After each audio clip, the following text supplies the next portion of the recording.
ನಾವು ಈ ಕಡೆ ಚಿಕ್ಕೋಡಿ ಭಾಗದಾಗ ಹೋರಾಟ ಬಂದಿರತಕ್ಕಂಥ ಸಂದರ್ಭದಾಗ ಹಂಚಿನಾಳ ಕಾರ್ಯಕ್ರಮವನ್ನು ಮುಗಿಸಿ ನಾಗರಮುನ್ನೋಳಿ ಬರ್ತಕ್ಕಂಥ ಸಂದರ್ಭದಾಗ ಅವಾಗ ನಾವು ಸುಮಾರು 16 ಗಾಡಿ ಇದ್ದು ನಮ್ಮ ಜೊತೆ ಹೋಗೋ ಸಂದರ್ಭದಾಗ ಅಚಾನಕ ಆ ಗಾಡಿ ಟೇರಿಂಗ್ ಎಕ್ಸೆಲ್ ಕಟ್ ಆಗಿ ಯಾರು ಕೂಡ ಅದೇನ ಆಕ್ಸಿಡೆಂಟ್ ಆಗಲಿ ಯಾರು ತಂದು ಹಸಿದಲ್ಲ ಎಕ್ಸೆಲ್ ಕಟ್ ಆಗ ಅಂದರೆ ಅದು ಟೇರಿಂಗ್ ಕಂಟ್ರೋಲ್ ಆಗಲಿಲ್ಲ. ಕಂಟ್ರೋಲ್ ಆಗಲ್ಲ ಇತ್ತು ತೆಗಿನ್ಯಾಗ ಹೋಗಿ ಮತ್ತು ಮ್ಯಾಲೊಂದು ಕಾಂಬ್ ಇತ್ತು.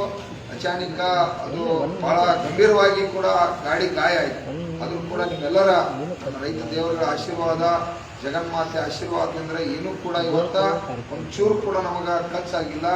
ಏನೂ ಕೂಡ ಅಂತ ಶರೀರ ಕೂಡ ಇದಾಗಿಲ್ಲ. ಯಾರು ಕೂಡ ಆತಂಕ ಪಡಾಕಿದ್ರೆ ನಾನು ಈಗಾಗಲೇ ಆ ಕಾರ್ಯಕ್ರಮ ಮುಗಿಸಿ 3 ಹಳ್ಳಿಗಳನ್ನ ಉದ್ಘಾಟನೆ ಮಾಡಿ ಸಾವಿರಾರು ಜನ ಶಾಲೆ ಹಾಕಿದ್ದೀವಿ. ಈಗೂ ಕೂಡ ಮತ್ತೆ ಏನೇ ಗಾಡಿ ಕಾರ್ಯಕ್ರಮ ಅದಾವು. ನಾವು ಯಾರೂ ಆತಂಕ ಪಡಂಗಿಲ್ಲ. ನಿಮ್ಮ ಆಶೀರ್ವಾದ ಇರೋರಿಗೂ ನಾವಿನ್ನ ನಮ್ಮ ಪ್ರಾಣ ಇರೋರಿಗೆ ನಿಮ್ಮ ಸೇವೆ ಮಾಡೋರನ್ನ ತಾವು ಯಾರೂ ಆತಂಕ ಪಡಬೇಕಾಗಿಲ್ಲ. ತಾವೆಲ್ಲ ಸಂತೋಷವಾಗಿ